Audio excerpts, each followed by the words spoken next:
ساديو ماني يفاجئ الأهلي بهذا التصريح المثير بعد أخبار انتقاله للمارد الأحمر. شاهد ماذا قال.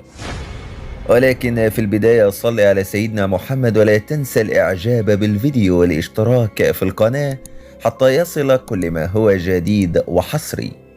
علق النجم السنغالي ساديو ماني لاعب نادي النصر السعودي وأدلى بتصريحات صحفية خاصة نقلتها الإذاعة القطرية منذ قليل فاجأ بها الجميع في النادي الأهلي بعد أخبار انتقاله للمارد الأحمر.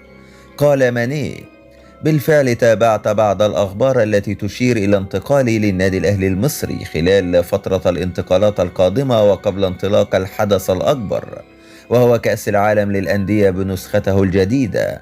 في الحقيقة هناك مفاوضات جارية الآن بين النادي الأهلي ومدير أعمالي والمسؤولين في نادي النصر السعودي، وأعتقد أن الأمور ستكون على ما يرام، خاصة أنني أبديت رغبتي في الانتقال للنادي الأهلي المصري وخوض معه بطولة كأس العالم للأندية، بالإضافة أنني منذ طفولتي وقبل ذهابي إلى أوروبا كنت أعشق النادي الأهلي المصري وكان حلم من أحلامي وأنا صغير.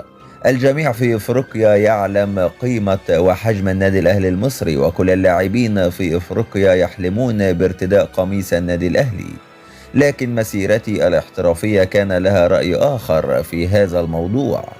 أما الآن فهناك فرصة جيدة لتحقيق هذا الحلم واللعب لهذا الكيان العظيم.